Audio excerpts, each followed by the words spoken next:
Thomas, Samuel, John Jr., Martha, David, Joseph, Jonathan, Anna, Isaac, James, Rebecca, Jesse, Ruth.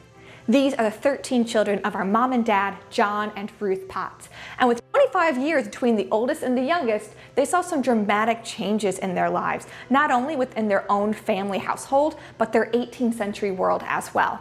So join us on this video series as we explore some family stories that highlight what it was like to grow up as a Potts.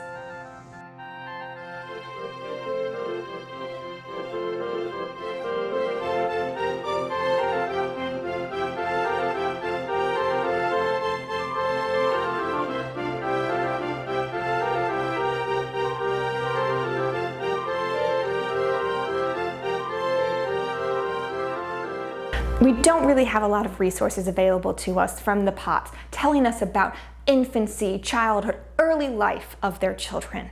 But if we cast our net a little bit wider and look at some of the primary resources available from the 18th century, and especially the material culture that remains, we can really gain a better understanding of what it was like to grow up in a world the Potts would be familiar with. So, for example, this little infant walker, not only is it adorable, made out of wood and has little tiny iron wheels on the bottom, it really doesn't seem all that different from stuff that you can find in a store today to help little ones learn as they walk. A lot of times we don't have a ton of children-specific furnishings from the 18th century. If you think about it, kids' things today, they go through a lot of rough and tumble wear and tear. And if you would imagine 13 children going through all that, not to mention possible nieces, nephews, eventually grandchildren also being able to use that item, it could really get beat up. But also a lot of children-specific things aren't valued as much as, say, a dowry chest or something like a sampler. And so these very infant-based pieces, we don't tend to see a lot survive, but the ones that do really help us kind of understand what life was like for our Potts children.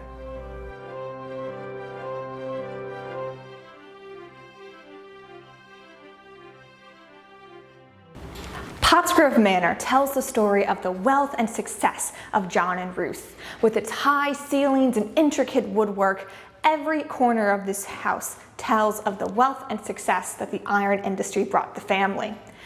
John and Ruth were married in 1734 and had their first child, Thomas, in 1735. But this house was built in 1752. So it's really not the childhood home of most of the Potts children. For that, we have to start our story at a place called Poppadickon. Here in the collections of Pottsgrove Manor, we have this small, unassuming scrapbook from roughly the 1930s. This allows us to do some time traveling. It gives us an early snapshot into the PA ironmasters' homes and furnaces. Right at the very back of this scrapbook is a loose image of the Potts family's first home, known as Poppadickon. This is where the first 10 children of the Potts family were born. Since we do not have records of their childhood at Poppadickon, images such as these let us imagine what their childhood would have looked like. Poppadickon is certainly a fine home, and it highlights the early wealth and status of the Potts family. Most importantly, the children were growing up only a mile away from a major landmark, Coalbrookdale Furnace. Here is an image of where Coalbrookdale Furnace used to sit. Unfortunately, nothing of this furnace remains standing today. To help us visualize and better understand what growing up around a furnace is like, we're going to head to one that's still standing.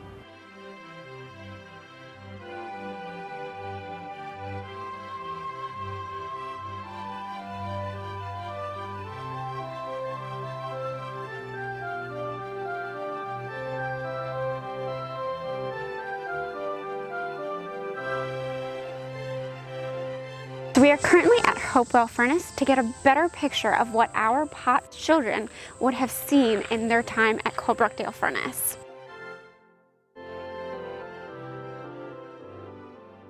Our Potts children were only a mile away from the Coalbrookdale Iron Furnace. This gave them an in-depth look at the everyday aspects of running an iron furnace, such as creating charcoal in a collier, and even seeing the final works of iron being produced. We're standing here in front of the furnace at Hopewell, which is the centerpiece of this iron community.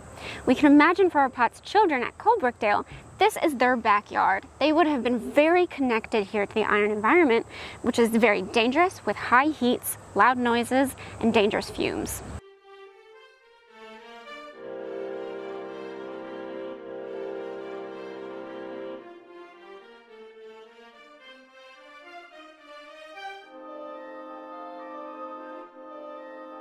The Potts children that grew up at Colebrookdale Furnace were very connected and immersed with the community of iron workers. This meant that they would also be playing with their children. However, the Potts children would have had some fundamental understanding that they were on a different social level than the other children.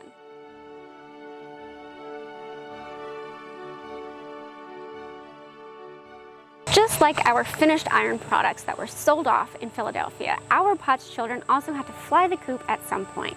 We see many of the children heading to Philadelphia as well to finish their education.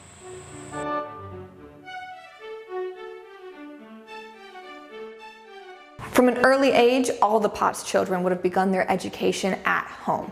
And while we don't really have records for the earliest children as they are being taught at home at Popadikin, when the family moves here, there are several men who are paid as tutors to the children. One man named Henry Moore was paid for 2 years' schooling of the Potts children, but in 1766, there are 4 distinct individuals who are paid for schooling. One man, John Wilson, paid for 2 years of schooling.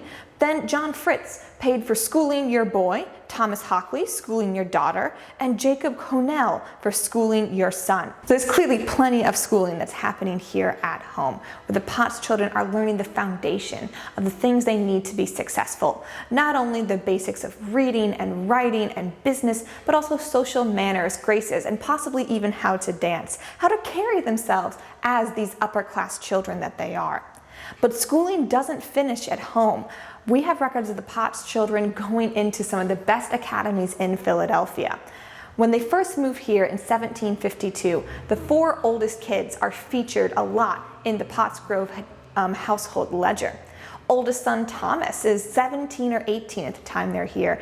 We can see that he buys a suit of red wool claret, gold buttons, a wig, and some little pieces like chocolate as well. The other 2 sons, nicknamed Sammy and Johnny, have tuition payments for their attendance at the Philadelphia Academy, but also room and board with a Rebecca Gibbs. So they're clearly not here at home at Pottsgrove, but they are attending their education in Philadelphia. They too were getting tons of fine clothing, and John Jr. has several different books that he buys. One book about navigation, a book of Horace, and another of the Greek Testament and lexicon, and plenty of unnamed books as well. Johnny also has a watch repaired, and his expenses home are paid for. The oldest 4 children have a very clear record that put them mostly, or at least very frequently, in Philadelphia. And then they're coming home, usually bringing with them things from the city, whether it be shoes or linen or just a couple small things. Perhaps their younger siblings would get terribly excited when they came home, wanting to share about the things they were learning with their tutors or wanting to hear about the exciting things their older siblings were up to in the big city.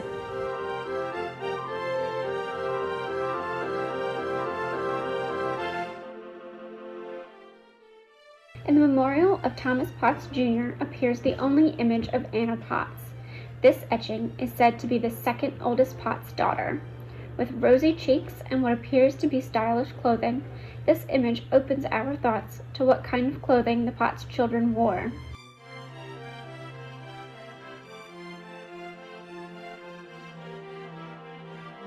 All 18th century children wore a shift. Made out of linen, this basic garment was worn next to the skin.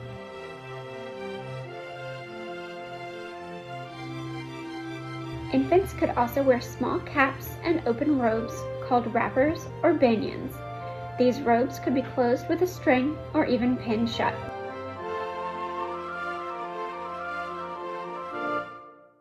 There are many references to the Potts buying fine fabrics and shoes too. Once children were a little older, they would wear stays. Stays not only were thought to provide support, they also helped growing children achieve the correct 18th century posture. Both boys and girls would wear gowns that might have leading strings on the back that helped parents hold onto their children as they learned to walk. A young one might also wear a pudding cap or a soft helmet on their head. This helped baby-proof the baby as it protected against the bumps and bruises of growing up.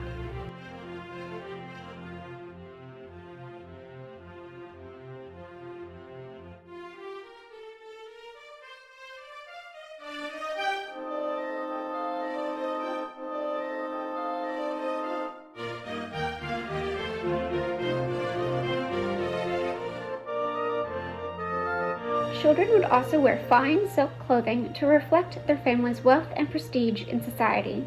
Again, both boys and girls would wear gowns until around the age of 6, when boys would start wearing breeches and waistcoats, while the girls would wear more adult-style gowns.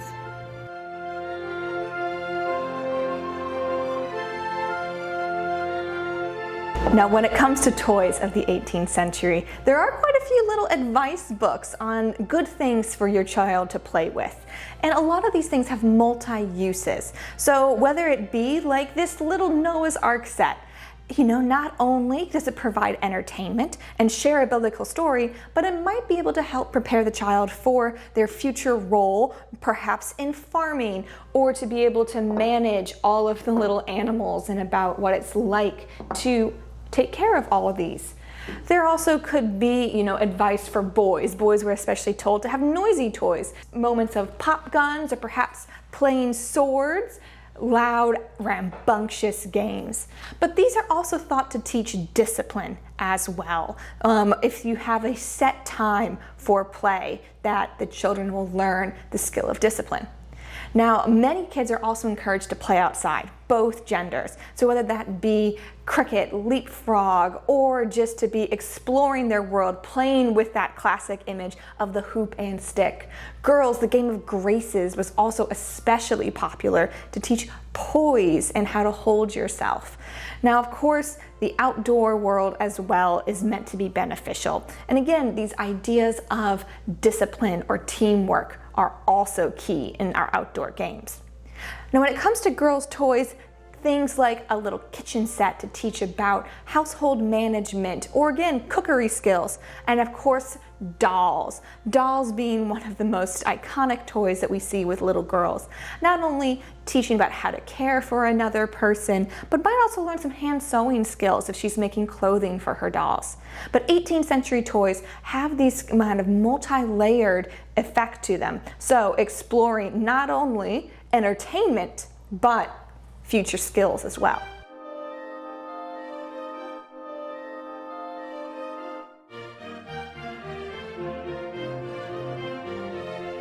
While there aren't the plethora of sources we'd hope that tell us about our early childhood life for the Potts family, both here at Pottsgrove Manor and at Papa Dickon, if we use these homes and then the surrounding iron landscape to help us build a picture, taking in a wider net to show about typical 18th century education and thoughts about raising children, we can start to build this picture of Potts kids who are surrounded by the family industry, growing up in a world that shows them that they are going to be the next leaders of this family trade. And we certainly see that happen as the kids get older and start to truly enter the family industry as well, by becoming iron masters themselves, marrying iron masters, or going into careers that certainly help the family name continue to grow in prestige and privilege. There's still a lot to explore about what it was like to grow up as a Potts. So you'll have to make sure to join us in our next 2 videos that highlight those teenage years, but then also the early years in which they enter into this great big world of Potts privilege.